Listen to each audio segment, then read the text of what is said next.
Good evening, councillors, ladies and gentlemen and officers. Welcome to this Cabinet meeting. My name is Councillor Anne Dorian. I'm the Leader of the Council and the Chairman of this Cabinet.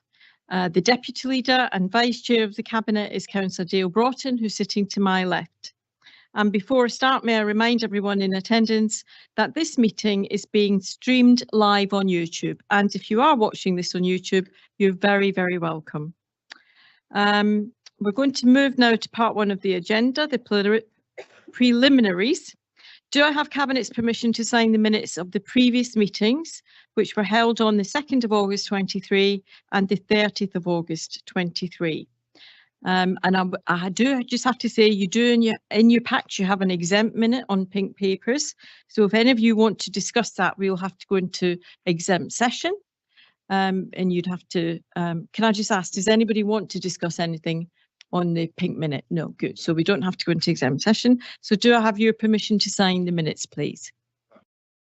Thank you.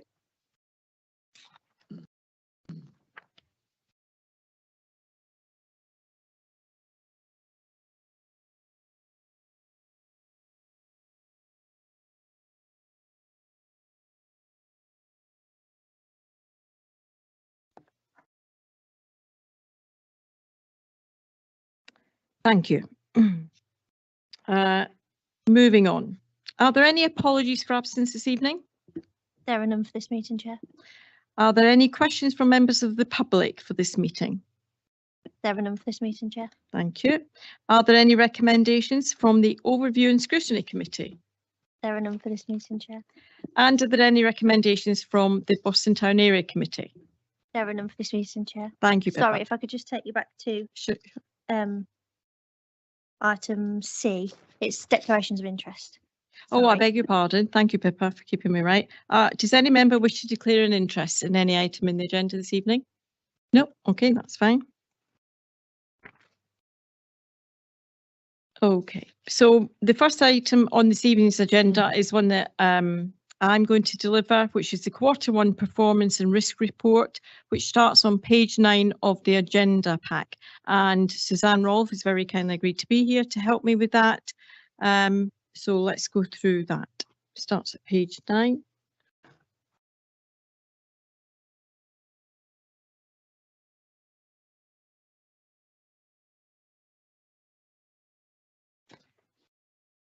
I've lost my sheet. No, I've got it. No, it's my, sorry, it's my notes.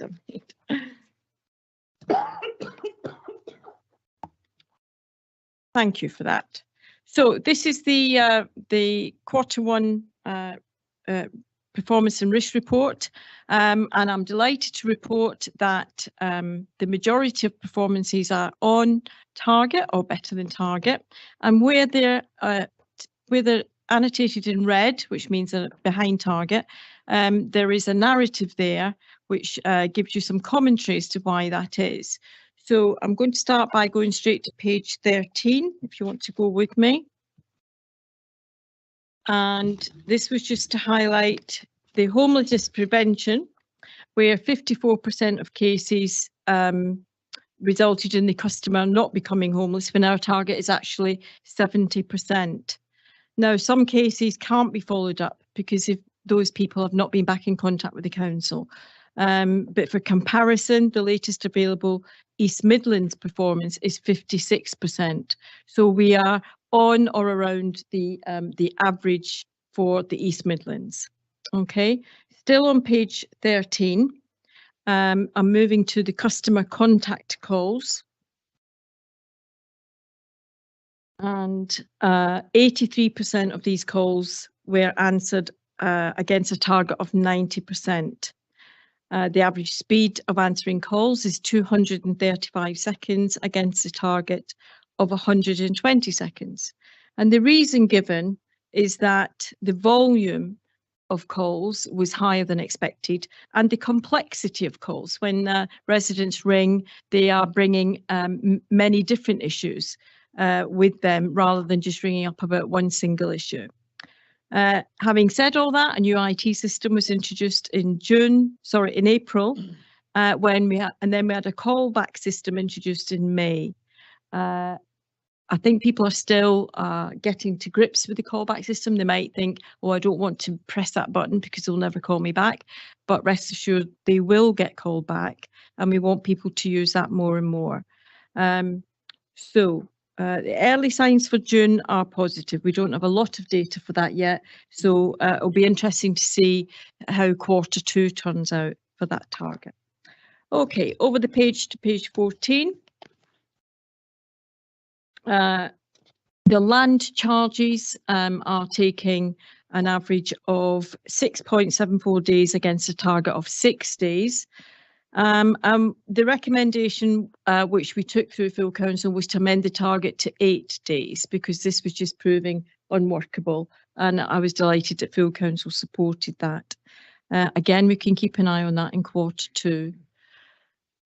While we're still on page 14, I wanted to highlight the green block there, the first one, in terms of the food safety. I know that Councillor Butler's been doing some excellent work with environmental health, and it's really reassuring to note that our food safety is at 98%, and we've seen only this week how important that is with that chip shop being closed. And some pretty disgusting conditions going on in there. Moving on to page 16.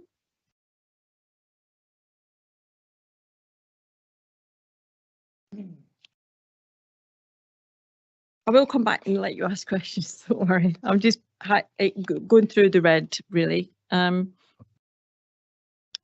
That's the housing benefit and the council tax support.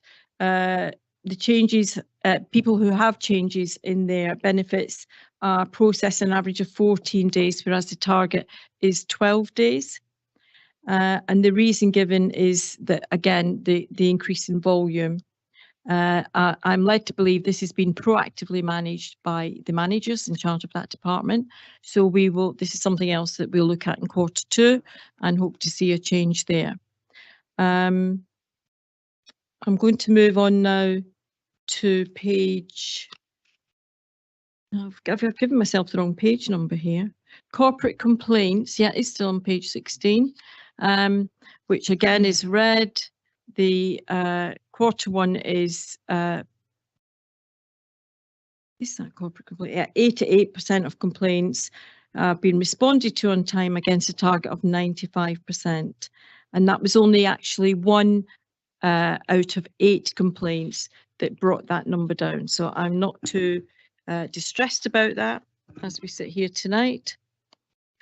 I wanted to point out on page 17 under governance that the percentage of residents who are registering to vote by telephone or registering online against paper is at 94% in Q1. And when you compare that to 69% Q1 last year, it's a significant increase. And I think that's one that I would like to continue on that trend. But I would like to thank the staff for that, because I know the staff in Democratic Services work extremely hard. And this makes their life a lot easier when they can, when things come in straight on the computer. And I think we should all be encouraging our residents, perhaps because it was an election year, obviously more people wanted to make sure they were registered to vote, but I think I would like to continue encouraging our residents to register online. It's easy, it's really easy.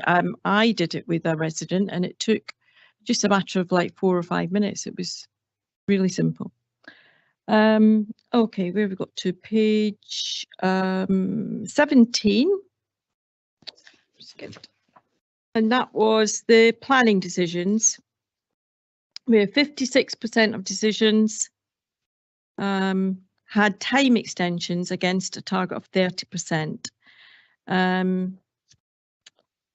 Extensions are actually often agreed by the applicant.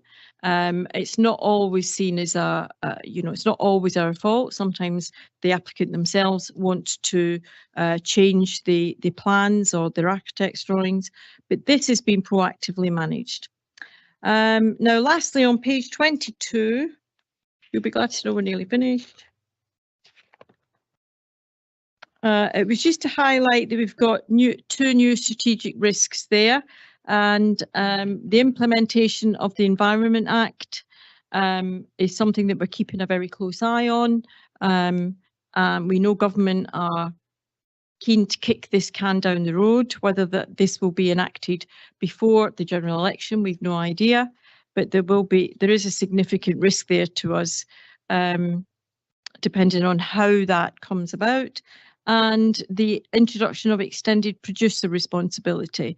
And that's where HMLR are migrating and digitising their register to make it much easier for residents to know exactly.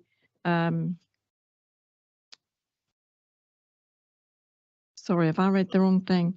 Yeah, I have, haven't I? Yeah, that's it. I'm mixing up with the land charges, aren't I? Yeah. So it's the land charges, I beg your pardon, that are being migrated and digitised to make it easier for residents to see all their information in one place. Right, so over to you. Would anyone like to ask any questions?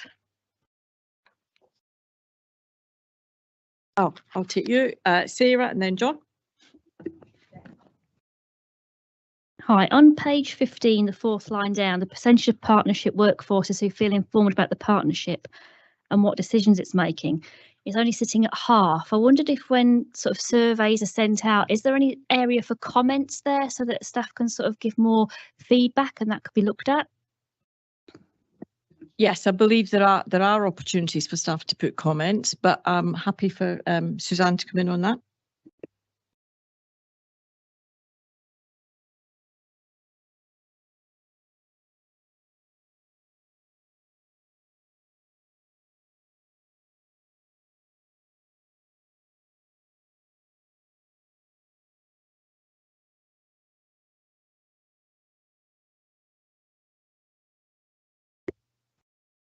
We're going to need another microphone. Is it working? It's working. Oh, okay, right, okay, because the public can't hear when you. Okay, so John, did you want to? Thank you, Madam Chairman.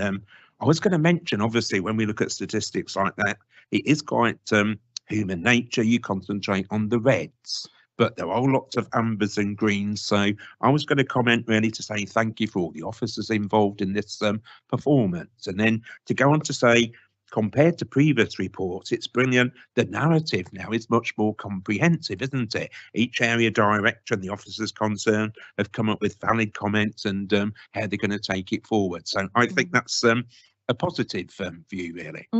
Thank you. I think you're right, Councillor Baxton. I think the public can look at this document and feel reassured that in every area of their council that officers and elected members are keeping a close eye, that the guardrails are in place and that, you know, that everything's being monitored and we're taking a very careful, cautious approach to what we do. So thank you for that. Councillor Butler. Thank you, Leader. Mine's not so much a question as just an observation, really.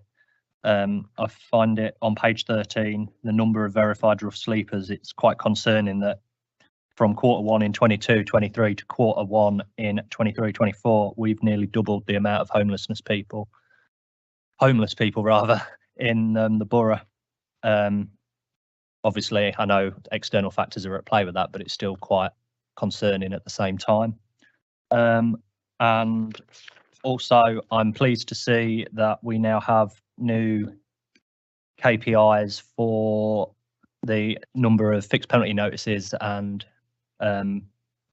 other fines that are issued to them to people who fly tip or litter and such like. And I'm quite keen to keep my eye on those figures and see where we can improve. Well, I agree wholeheartedly with that. On your first point, Councillor Butler, it is tragic. I think I've got two major fears in my life. One is going to prison and one is ever being homeless.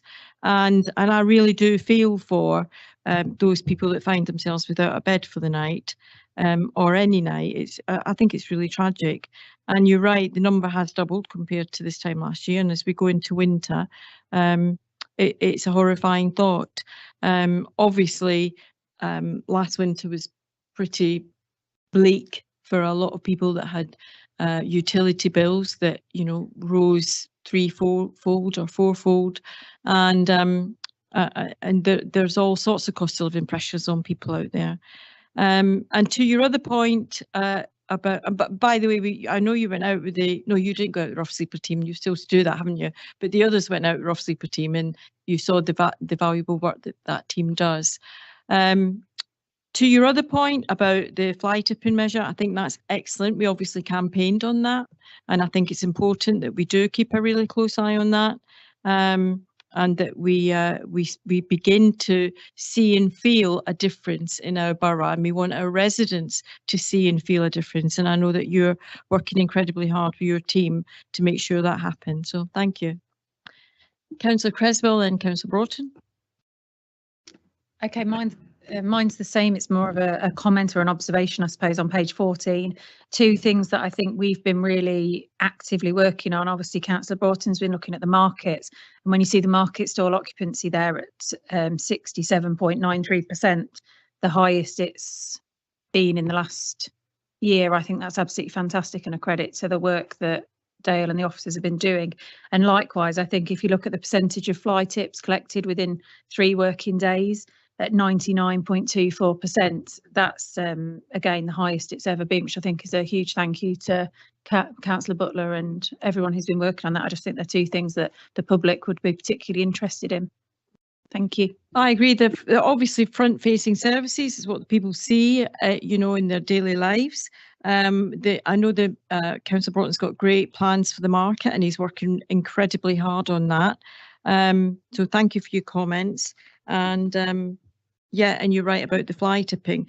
You know, that it gives lie really to some of the horrible headlines we've seen in local papers that 99% of fly tips are collected within 3 working days. They're not lying there week in and week out to be devoured by foxes and rats and what have you. Our team work incredibly hard, and I know that we're already looking to see how we can support the entire team through the assistant director in making sure they've got the equipment to do the job they need to do, and that's something else that we need to be very cognizant of when it comes to, you know, giving our workforce the right tools to do the job. That's just as important as having people to do the job. They need the right tools.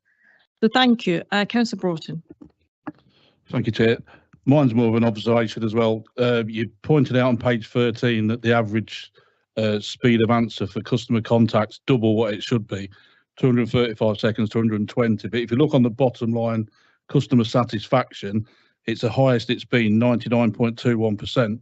So obviously we may be taking longer in the calls, but obviously they're getting the right result to the customers. So I think that's a good point to point out, as opposed to Q1 last year, which was only 94.82%. So we're obviously nearly 100% satisfaction with customers, which is obviously going in the right direction. Yeah, thank you, Councillor Broughton. It's a point well made. Yeah, I thank you for that. It's a significant increase on Q1 last year, and it's one that a trend that we want to continue.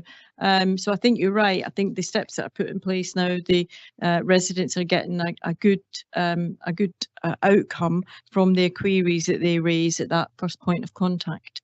Councillor Ghosh.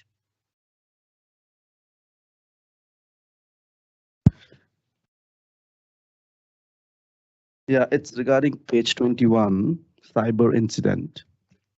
In our last PSPS Board of Directors meeting, we met with the National Cybersecurity Center official, and I can see I'm happy that what PSPS IT is doing regarding the safety and security of our system, and if they fail, they are actually taking help of cybersecurity as well. I'm expecting this on the greener side, but why still it's on the amber side? On that technical question, I'm going to pass that to Suzanne. Thank you. It's because of, is it? Thank you. It's because of the impact of it. So although the likelihood might be mitigated because of the work that we do, if a cyber attack happens, the impact is so high that it's still an amber risk overall. Thank you, Suzanne. Are there any other questions? Councillor Butler. Thank you, Sandy.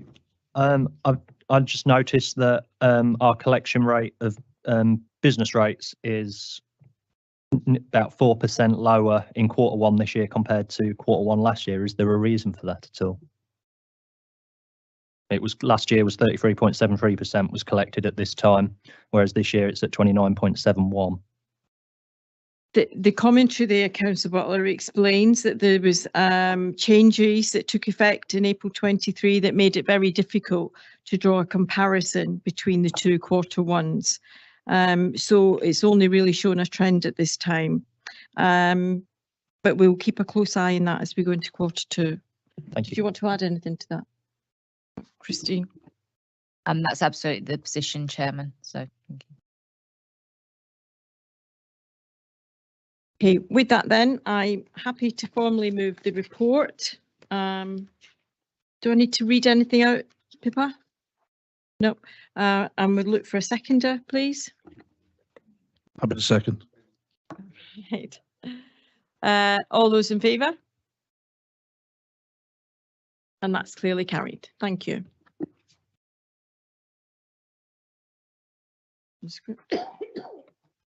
Oh, yeah. Thank you very much, Suzanne. See you soon.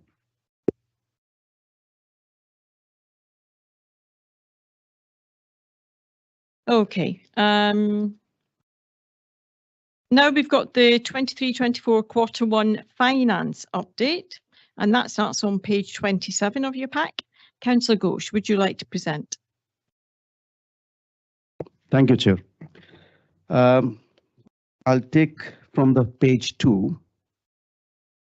There are 4. Councillor Ghosh, sorry, we're working on the pages in the pack. So sorry, page 28. There is another page to mention there. Thank you. Sorry. So 4 major points we have covered here: the general fund revenue budget, the general fund reserves position, the capital program for 23-24, and the treasury management. Obviously not so happy about the Q1 report because there is a 366,000 deficit for Q1. There are various different reasons for it. The major one I will pick up first, that is this leisure and general fund assets, which includes 234,000 for parking income shortfall. There are different reasons for it. Probably in the town center still very low shortfalls. That's the reason. Probably that's the reason. The second one is a rent income shortfall for 229,000. So that's the biggest one I can see. There are other points which I want to pick up, like for example, for finance is 114,000, but that's an error happened. The budget, when the PSPs are making budget, they have calculated wrongly, but then council get to know later on, and we have to adjust that amount, so it becomes a deficit. There are others, for example, 56,000 overspent on external audit fees. That's increased.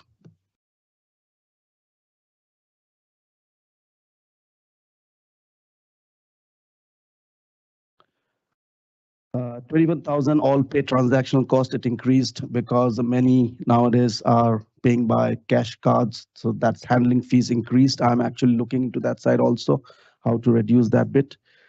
Then the bigger one, I'm just picking the bigger ones. So, Gosh, could you just tell us the page The number page and the numbers, line that okay. you're referencing, please, Sure. so we can follow? Could you just start again on those numbers? Okay. Thank you.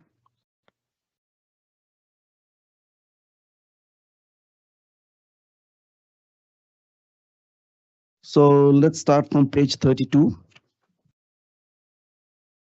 If you see the finance, the first comments on main variances, 114,000 I was mentioning about happened due to the error from PSPS side. So obviously we have to consider this in our budget. That's number one. 56,000 external audit fees. I mentioned there's a fees increase the next bit on the same column. Third one is 21,000 all pay. Many are paying by cash, so that's a transactional cost. I'm looking into it, as I mentioned. The biggest one is general fund assets, 234,000 parking income shortfall and 229,000 rent income shortfall. So that also being taken care of. It's being delegated to the appropriate portfolio holders. They are looking into it. Probably the parking income shortfall we can cover up. Obviously, this is Q1. So eventually, if more people are coming, for parking, probably in Q2 by Q3, we have some good numbers, probably not 234. I'm positive about it. Others are neighborhoods. There are 57,000 higher vehicles, so we are paying rent for it. That also been conveyed to Councillor Butler. Yesterday we had a meeting. So he will take it from there, because probably we will try to go for our own rather than paying rent. And there are other costs as well, which will be covered if we go for our own.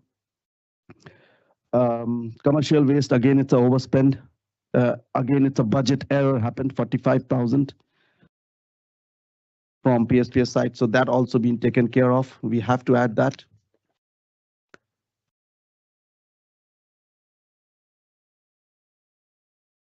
Okay. Any questions on this? There are many actually small amounts, bigger amounts. So yeah, I'm not taking every amounts. No, it's you present the report and then I'll ask if there's any questions. Sure. No, actually it's a big list. So I'm You just finished presenting. yeah, picked up the bigger numbers really. Okay. Yeah. Is there anything else you'd like to highlight in the report to the committee? Yes, as I mentioned, the general fund assets, that is the biggest one. So that I want to really focus on more compared to others, because I'm not considering the error scenarios and all those stuff. It's a human error. We need to consider that. That's the biggest side. So for me, leisure and general fund assets and the neighborhoods, that's the target for me to focus more. And it's already been conveyed to the portfolio holders. Okay, thank you. Well done, Councillor Ghosh. Thank you very much. Now, would anyone like to ask any questions? So, But there are more actually. I can talk more on the treasuries and all stuff. But if you have any questions on this. No, let's stop. No, you present your report, Councillor Ghosh. Yeah, you present your report in full, Okay. and then we will ask questions at the end. So let's take the other bits. The reserves at this moment, we have 11 million roughly reserves left as of 30th June. Which page you on, Councillor Ghosh? So it's page 34.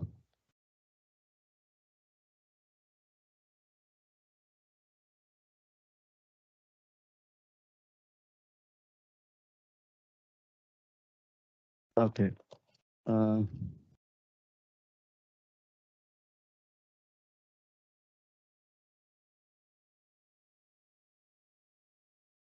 Just looking what extra I can give more information.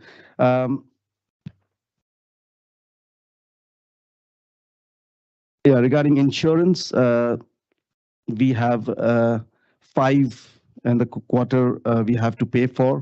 Which page, Councillor Ghosh? Sorry. Page 43.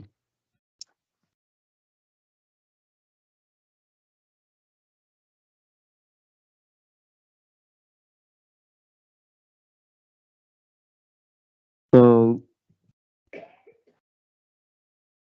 the council maintains an insurance reserve for smaller value insurance claims. There are 5 claims. So that's one of the information I need to look into. There are a couple of accidents happened. I have the report.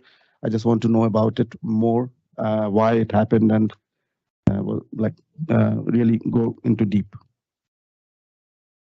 Yeah, that's it really. Thank you. Okay, thank you very much. So I'm going to start with Councillor Broughton and then Councillor Butler. I've got 2 questions for Councillor Ghosh. The first one regarding the parking income shortfall. Several residents have said they've gone to the markets, to the car parking machines, they haven't been working. So that could be an issue which hopefully will get readdressed when we get the new machines going in October. So that could obviously bring that figure quite a bit down. But have we also took into account, with it now being a card machine as well as cash, that obviously the charges for the paying by card as well, which will come off our income? Yes, that's right. The first point you mentioned, absolutely, and that's why I'm positive about it. Because if we have the new machines, then less breakage happen, and the resident will pay for it. Unlike before, we lose a lot of there. And yes, there is a transactional cost included there. Yeah, thank you. The second question as well is on page 38 regarding the cash investments. Is there any reason why we've got 600,000 in HSBC Bank at just 0.5% when all the others are 4.7, 4.8? You want to answer, Christine? Thank you, Chairman. So that's because that's our overnight cash. So literally we may be expecting to make a payment the next day for that sum. So literally we try and minimise that balance as much as we possibly can, but we do need to hold over sometimes small elements of funding to enable us to pay, for example, the payroll or an invoice run that might be taken the next day. It literally depends how that date falls as to what the cash balance is, but we keep low value cash balances to an absolute minimum. Yeah, thanks for that, Christine. Thank you. Councillor Butler. Thank you. Just linking this report with the previous report that we've just done. The previous report mentioned that the market stalls was a higher percentage of uptake of them now. Yet in this report we've got a 15k, with 15k down on what they were put in the budget. Is there a reason for that at all? What page are you on, Councillor Sorry, Butler? on page 34. Okay. Says leisure pool income improvement set off by 15k markets.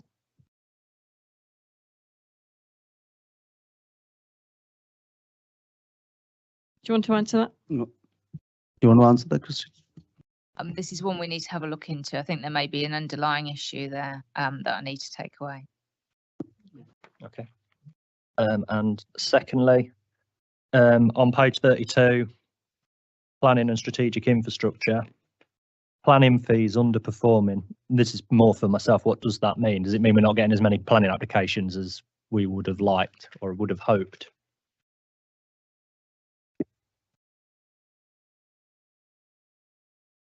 Yes, actually, I talked about this with Mike Gillesleeves about it. So yeah, yes, there are some shortfall, interest rate rises, housing market slowdown, and all it's inclusive. That's what it is, making it 36,000 underspent.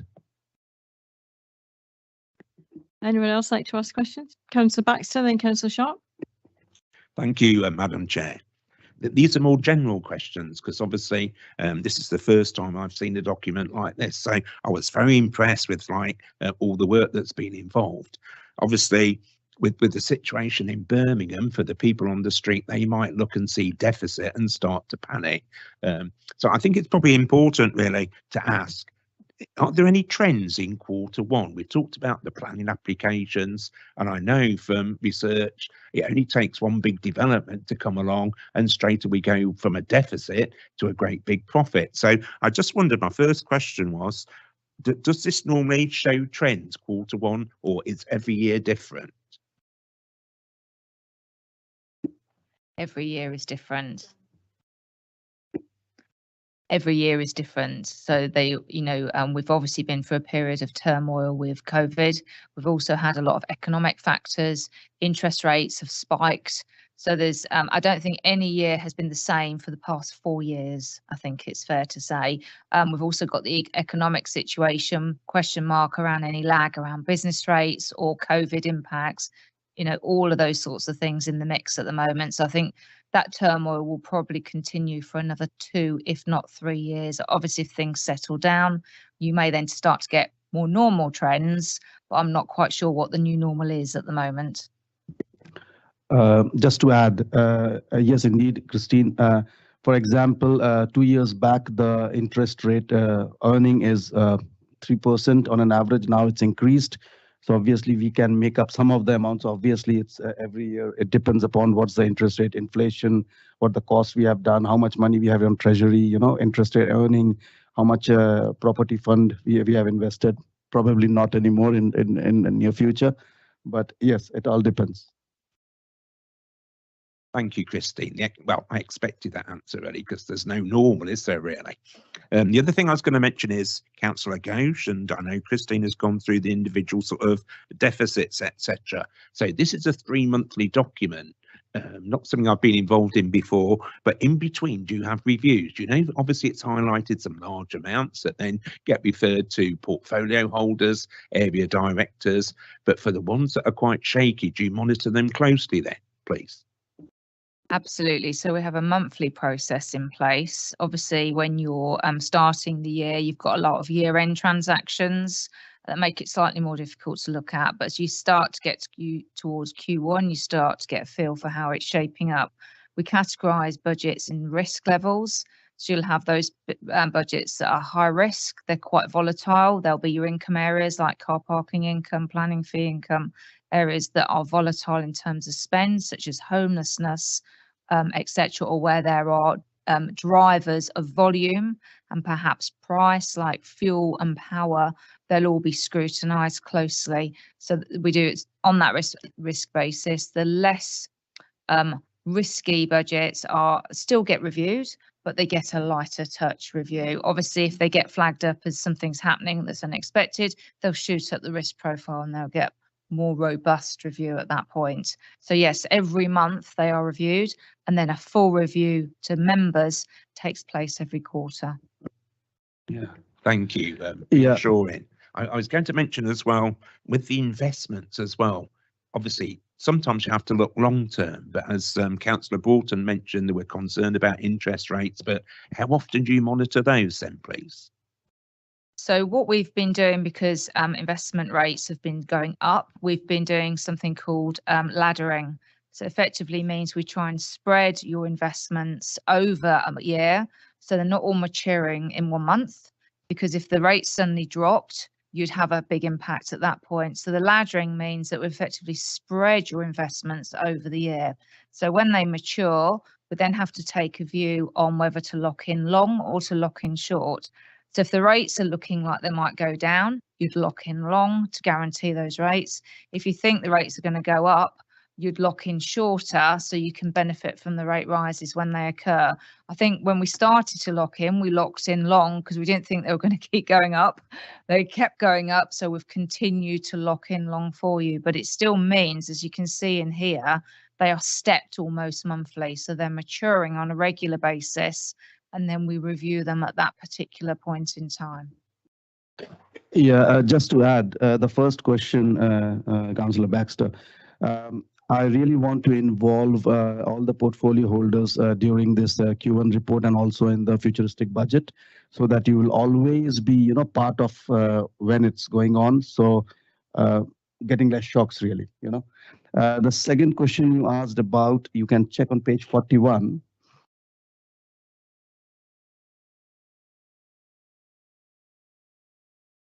You see here table 9, this is the spread across the maturity structure.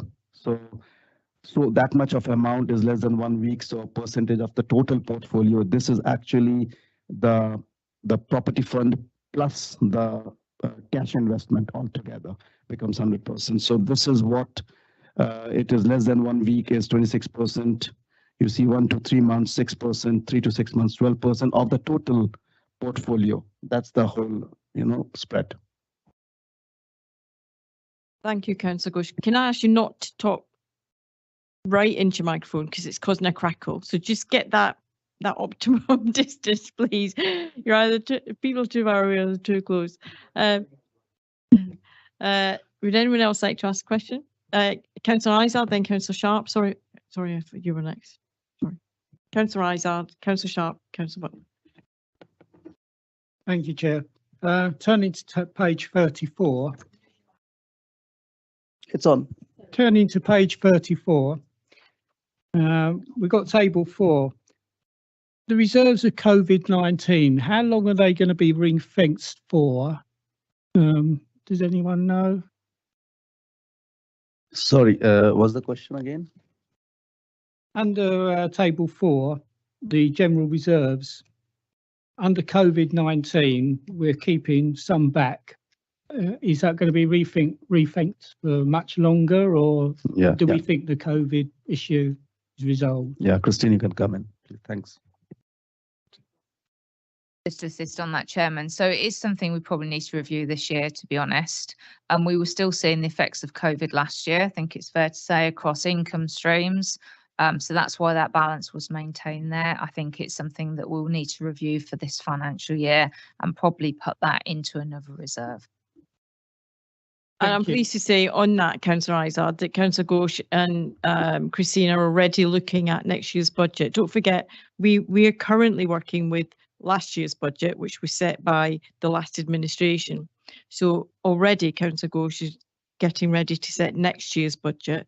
So that exact point would be, you know, is well made, and it we'll be looking to move that on Christine's recommendation. Okay. Thank you, Chair. That's the answer I kind of wanted, that you are ready to progress it. And the other one on page 35 is just the Town Centre Heritage Scheme. Again, is that expected to be used in the next financial year? I can assist again. So on that particular project, you'll see the forecast outturn for 23-24 is 449,000. So we are going to make some inroads into spending that money. There is still an expectation that some of it will be slipped, but that is substantially better progress than we've seen on that budget in the past. So good progress is being made. Capital projects can be quite difficult to bring forward, especially in the current environment. Thank you for your answer. Councillor Sharp. Thank you, Madam Chair.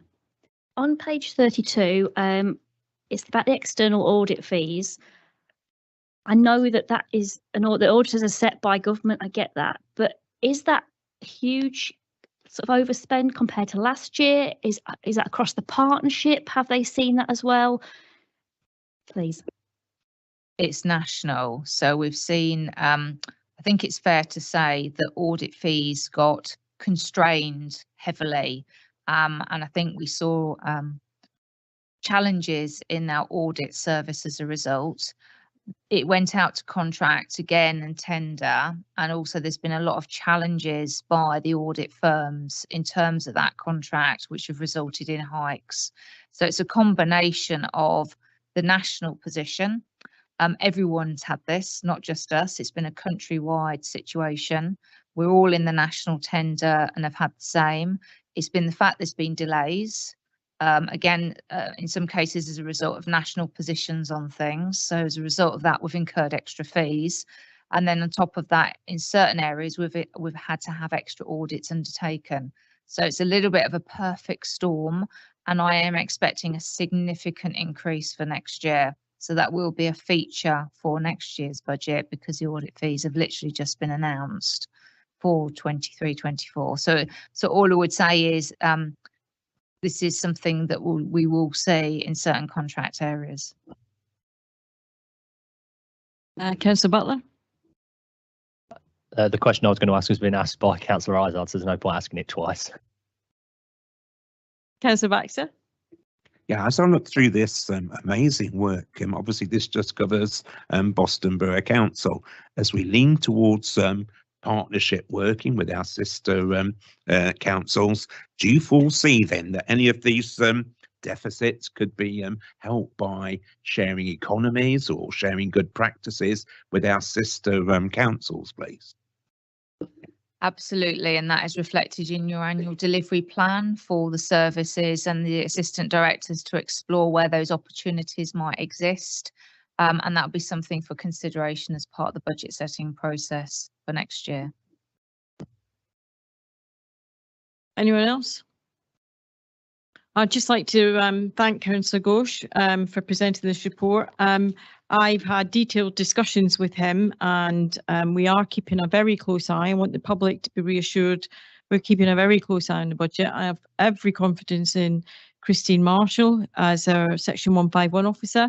We are building a very good relationship based on truth and trust, and I think that's very important. Christine gives it to me straight, and I think that, you know, there's no sugarcoating anything around the finances, and I think that's how it should be.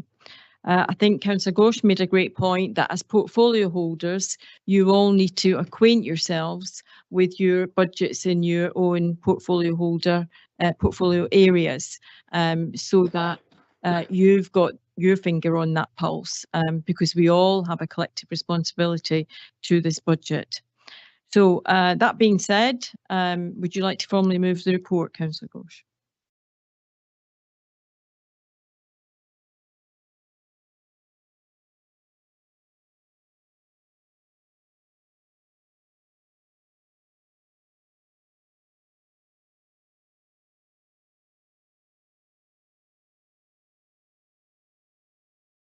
Okay, so I'm proposing this report. So anybody second it? Thank you. So you're formally moving the recommendations on page 27 with Appendix A. And is there a seconder? Councillor Baxter, thank you very much. And we'll go to the vote. All those in favour? That's carried unanimously. Thank you very much.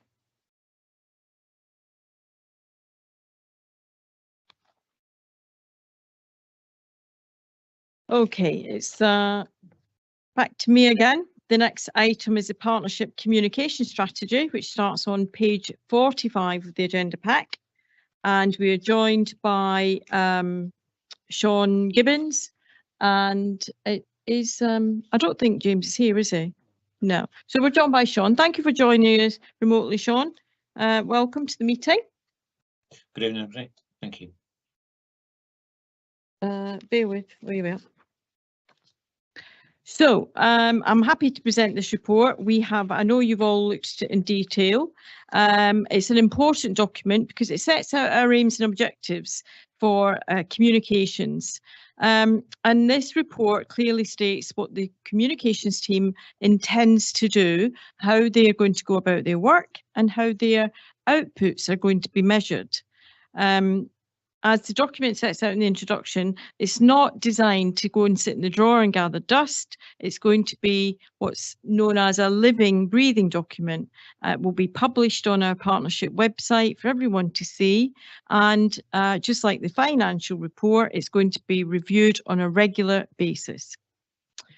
So the document sets out the focus of our communications function, which is really around changing behaviours, operational effectiveness, reputation management, and the explaining to our residents of our council's policies and procedures.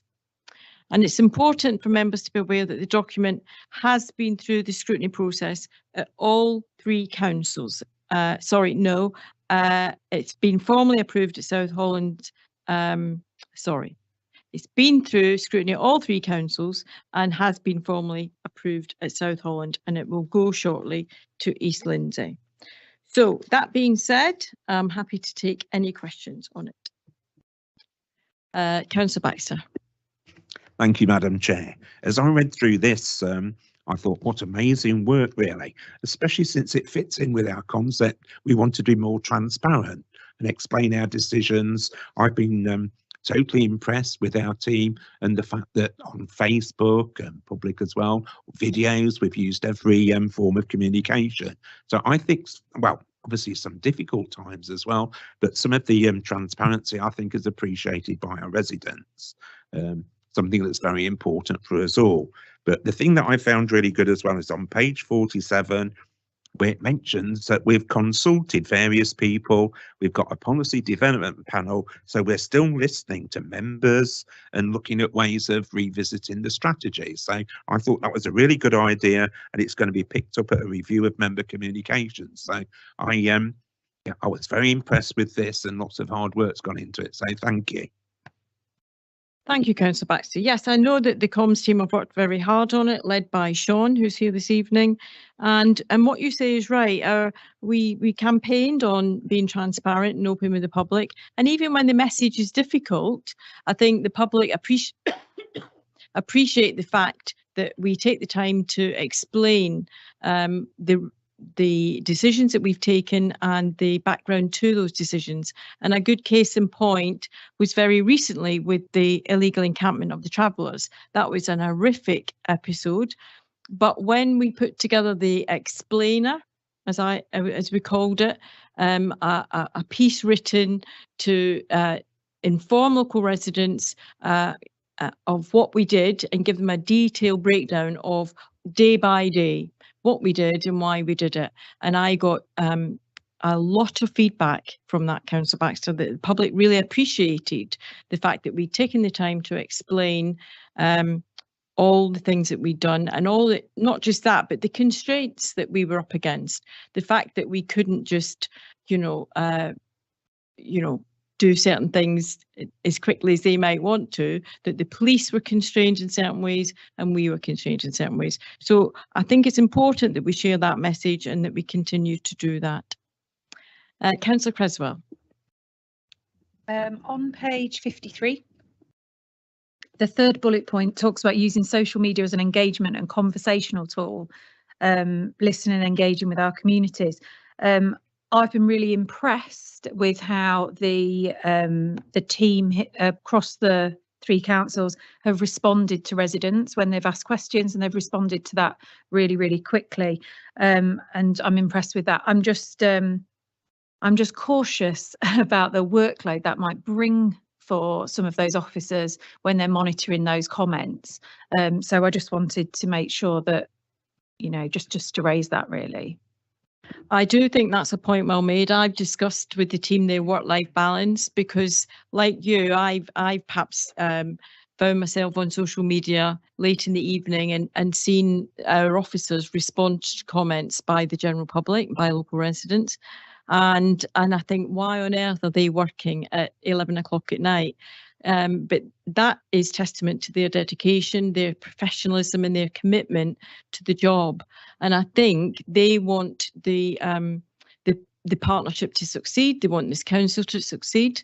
But yes, I think it's a point well made. We do need, as employers, to be very careful that our staff don't push themselves too hard. Thank you. Councillor Butler. Thank you, Chair. On page 62 of the strategic communications, the communications team will build an evidence base of what communication techniques work best with different audiences. How do we plan to do this, please? Okay, I will just pass this to Sean in a moment, but I do want to let you know that I have asked the team to monitor the engagement, for instance, that we get on social media to see what gets the most traction. So Councillor Baxter just mentioned that we've done videos, we've done interviews, we've done explainers, we've done press releases, and I have asked the team to monitor how they feel that's going. But I'm sure that Sean's got other things that he'd like to share. Sean. Thank you, Chair, and thank you for that comment. Yeah, it's a very interesting debate around evidence-based, particularly around the amount of social media engagement and work that we do. And quintessentially, the evidence base is going to be data-driven, essentially. So to put that into a bit of context, we know Twitter, for example, we're seeing a real drop-off in terms of engagement rates on that particular platform. So as part of our social media strategy, which we're going to be formulating in the next month or so, is really looking at a social media audit, looking at the channels that are experiencing high engagement rates. So Facebook, for example, is still a preferred channel in this borough. We're exploring new communication activities such as Nextdoor, for example. So we will look at a data-driven data sets really effectively and choose really which are the best platforms to engage different residents on. There will also be insights in terms of the times of day, weekends, etc., and we can start scheduling posts and be able to cover it that way. But essentially, that's where it's going to be. The data is going to drive us in terms of what that engagement rate is going to be, and that's essentially residents telling us what their preferred channels are going to be, and that's what's going to sit behind that data. But I'd be happy to have this conversation in a couple of months' time when we've got a formulation of the social media strategy that sits across the partnership, not just the borough. Okay, thank you, Sean. Did you have anything else? Guess well. Okay, thank you, Councillor Broughton. Yeah, I'd just like to go to page 53, the fifth bullet point, develop engaging content that's audience focused. Yesterday, the comms team put out a town centre strategy voting poll. Within 14 hours on social media, there was 975 responses to it. So obviously, it's got what we plan to do. This is one of the first polls we've put out. So obviously, the audience is approve of us engaging in them. So I think it's a cracking idea. And obviously, if we get 975 responses in just 14 hours, when we're putting out important messages, the audience do want to hear what we're doing. So I think the comms team want applauding for that. Yeah, I loved that poll because it was very short, direct, to the point. Residents didn't have to read reams and, you know, hordes of information and take on board new information that was new to them. They could just click on what they thought was best for the town centre and get on with the day. So I do think that that's a very salutary lesson to learn, Sean. Just as you start your social media strategy, that poll was a big hit. Any more questions on this? Councillor Baxter. Yeah, I read this marvellous strategy and everything, but part of our canvassing was to say that we're in touch with our residents. So I think another important aspect of being a councillor is we're seen out and about. We're open, we listen, we go to parish council meetings, we go to garden fetes and stuff. The old school counselling is still there, isn't it? So I think that's important to remember. It's not just social media, but face to face as well. Well, I think you're entirely right there, of course. Yeah, but that's something that we would do as local ward councillors. That wouldn't necessarily be governed by the partnership communication strategy, but your point's well made. Councillor Butler? This may link in slightly with what Councillor Baxter's just said, but I think it's important that we not only broadcast the news that's happening in Boston, but also in the borough as a whole. So what's happening in Old Leek and Wrangle or in Swineshead or Holland Fen or whatever. I think that obviously they're part of this borough as much as the people of Boston, and their news needs to get to them as well. Yes, I couldn't agree more. And I think that we have to be very cognizant of that the parishes and the villages feel that they are part of the borough, the wider borough, and that we are not town centric. I know it might feel like that sometimes because we're developing a town centre strategy and we've given that a lot of focus and attention, but we promise people we do that, and so that's what we're delivering. But we haven't, and we mustn't lose sight of the fact that we've got those wider peripheral villages who all look to us as this kind of mother town or the urban centre, but we must make sure that they feel part of the family. You're absolutely right on that. Councillor Broughton. Just carrying on from Councillor Butler's point, I will say in my own ward of the coastal, anything I've had, and I know Councillor Butler and Councillor Baxter have done the same in their wards, and also Councillor Sharp, anything we send to comms team, especially about, like in my ward, especially like the We'll Meet Again Museum, within 20 minutes, 30 minutes, anything we want, the comms team have done it. So I've got the finger on the pulse and keeping up to date. We're not waiting 2 or 3 days to get things put out. So the villages are getting mentioned. Obviously, some villages more than others, but we can obviously work on that and go even further. But I just want to say, in my aspect, the villages are getting covered. If we give the comms team information, it is working, definitely. Yeah, I think you're right, Councillor Broughton, and I think the comms team are really good at that. If you write it, they'll publish it, you know, and they will support you. And I keep, you know, I've written to you more than once on this as elected members. The comms team are there for everyone. They're not just there for cabinet. They're not just there for me and Dale. They're there for everyone, regardless of your position in this authority. They're there to serve all elected members and do serve all elected members if only they're asked. I just wish all elected members would look to comms as the first port of call before they go doing interviews that are very badly informed and don't reflect this council in a very good light. So that's something I would like. I think there's room for improvement there. So any more questions? Are we ready to go to the vote? Oh, Councillor Izard. Thank you, Chair. I think it's a really great report. I quite like it. I just need a clarification. So if we turn to page 60, the communication team will make senior officers and lead members aware of any emergency issues or risks that may have an effect on external or internal reputation.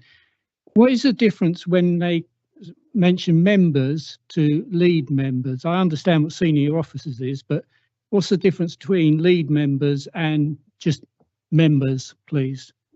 So you'd be a lead member, Councillor Izard. Members of this cabinet would be considered lead members because it would be, if there was an emerging situation that was going to be, that may cause reputational damage or that may be a crisis or an emergency, and there may be media, the comms team know that media are going to want a story, you would be the first port of call rather than going to say the chair of a scrutiny committee. It would be you they would want to keep informed. Before then, they would go to the wider elected membership.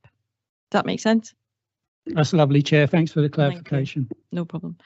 Okay, well, with that, we'll, if everyone's happy, so I'd formally like to move the report and the recommendations on page 45 and look for a seconder. Councillor Sharp. All those in favour? That's clearly carried and it's unanimous. Thank you everyone for your questions. Well done. Thank you, Sean. You can, I'm very happy for your attendance and thank you. You can leave the meeting if you wish. Good evening, everybody. Good night. And lastly, we're going to have the Public Spaces Protection Order, which is about dog controls. Starts on page 87 of your agenda pack. And Councillor Butler, I'd like to invite you to present. Thank you, Chair. Thank you for letting me bring this paper to your attention. The purpose of the Public Space Protection Order, or PSPO as I'll refer to it from now on, is to enable the enforcement activity around dog controls. This has been brought to Cabinet as it needs to be reviewed every 3 years, and currently the PSPO has lapsed, meaning we are unable to take action. The original PSPO was introduced in 2017 as the Council had received 160 complaints in 2016 relating to dog fouling or out of control dogs. In the first year of the PSPO, that dropped to just 32 complaints. The PSPO for dog controls that I'm proposing to extend for the next 3 years means that the Council can take action on anyone caught letting their dog foul and failing to clean it up, unless they have good reasons to do so, for example, being in control of an assistant dog. Anyone who does not have the evidence of the means of clearing up after their dog, so no dog poo bag on them when out for a walk. Anyone who takes their dog into a dog exclusion zone, such as an enclosed children's play area within the Borough of Boston, such as the children's playground area of Central Park. It will also be an offence to refuse to put a dog on a lead when instructed to do so by an authorised officer, again, unless they have a reasonable excuse or the owner of the land has consented. As I mentioned briefly before, any person registered as blind or who requires an assistant dog will be exempt from this order. However, assistant dogs are trained not to relieve themselves while on duty. The fine administered for fail to comply to the PSPO will be £100. Failure to pay may lead to a conviction which could result in a fine of no more than £1,000. The public were consulted in August 2023. 90% of all those surveys said they would like it to be an offence for dog owners to not carry bags or any other means to clear up after their dog. And 97% said they would like it to be an offence if someone refused to put their dog on a lead if requested to do so by an authorised officer. I'm seeking cabinet approval. I'm seeking cabinet approve the PSPO as described in Appendix 1. Thank you. Thank you. Right, I'm going to open the floor. I guess I should have asked for a seconder before we debated everything, but seconded by Councillor Baxter. Right, I'd like to open the floor to the debate. Councillor Baxter. Thank you, Madam Chair. As I read this document, it was really impressive, really, that we consulted and did a survey. The results were quite convincing. So, obviously, as councillors and ward members, next to potholes, I would say this is the next favourite complaint. So, I welcome this extension to the control. I also read as well, really good to read about the report, because I know from being involved in things like this, it's very difficult sometimes to control and enforce this act. But obviously, the fine and also the prosecution, I know that's been publicised, so hopefully that will stop people from committing the offence and everything. So I welcome the extension of this PSPO, and thank you for your hard work. Thank you. Thank you, Councillor Baxter. Councillor Izard. Thank you, Chair. Just going to point 2.4 under the report on page 89. Signage relating to dog control PSPO is installed throughout the borough. Have we done a check to make sure that they are still visible, that they are not graffitied, and how many have we got? Do we know? I know for a fact that they're still very visible in the borough, but in terms of the number and whether they're graffitied or not, I'd have to hand you to Christian to see if he knows any more than me on that. Thank you. Christian.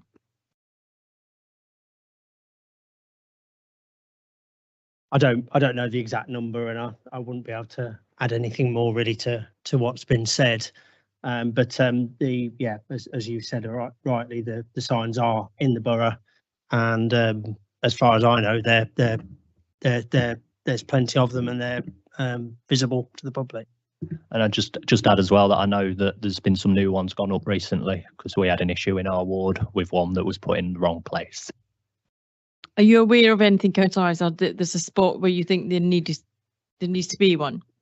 No, not really, Chair. I was just wondering how many signage we had throughout the various areas that dog fouling does take place. I know that there's only one along the Witham wall, along the Witham path towards the country park. I'm not sure whether one's enough or whether, like speed, they should be at a certain length. So I don't know whether there's any kind of no regulations on the amount. So I think it's only if we are aware of an area there isn't a sign, maybe then we can approach you and apply for a new sign. Yeah, that's the point I was getting to. If you think there's a gap and it's in your ward, as the ward council, you can raise that with the portfolio holder and see what can be done. Did you want to come back there, Christian? No, okay. Yeah. Any more? Yeah. Come in, John. Just as part of the process, it's clearly important that we do advertise that we have got a PSPO and that we do have clear signage out and about. And we'll certainly take a comment from tonight just to make sure that we have sufficient signage that's out and about in the borough. So thank you very much indeed for raising it, Councillor Izard. Councillor Broughton. Just a quick point to ask Christian. Is £100 the maximum we can fine anybody by law? Yeah, the fines for PSPOs are statutory, so there's no discretion for the council to adjust those at all. Any more questions? Councillor Sharp. Thank you, Madam Chair. I was just wondering who it is that kind of goes out and patrols. Is it a patrol? Is it the enforcement officers? So say if I've got an issue in my ward, we've got the signs, but somebody's reported to me that it's still happening. Would our enforcement officers go and watch, or would they look at people's CCTV or anything from there? The enforcement officers will go out. We can also go off intelligence. So if we're getting regular reports that a certain person is walking a certain path at a certain time every day, we can make sure somebody's patrolling the area at that time. If nobody else got a question, I've got a question. I remember earlier this year, late autumn last year, I think an elected member from another council was caught in a Ring doorbell camera with walking their dog and letting the dog defecate and not clearing it up. Do you accept evidence from such Ring doorbells or CCTV at people's houses?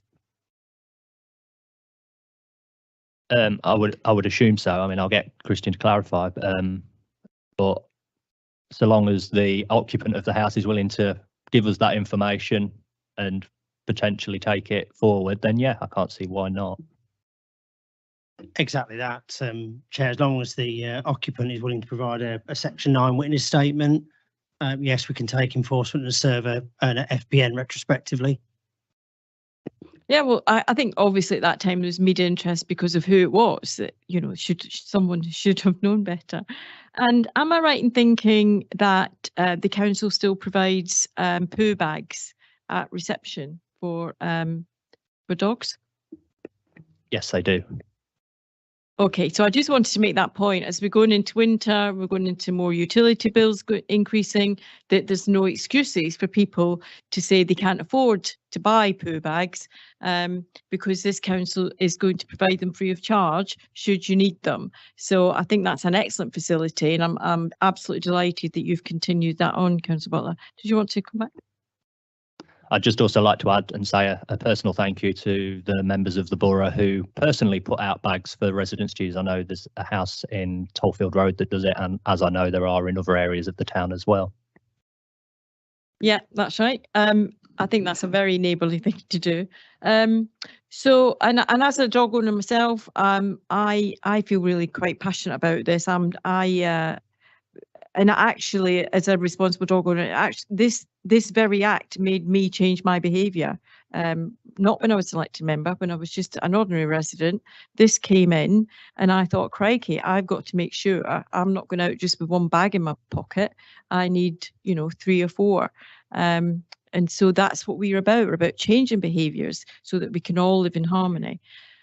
So thank you, everyone. It's been moved and seconded. If there's no more questions. Oh, Councillor Ghosh.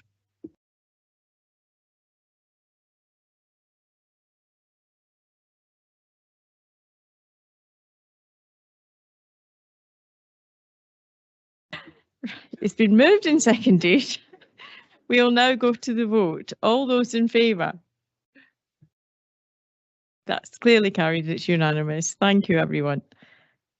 Right, that brings the evening's business to a close, and thank you all for your attendance. We'll just wait to go offline now.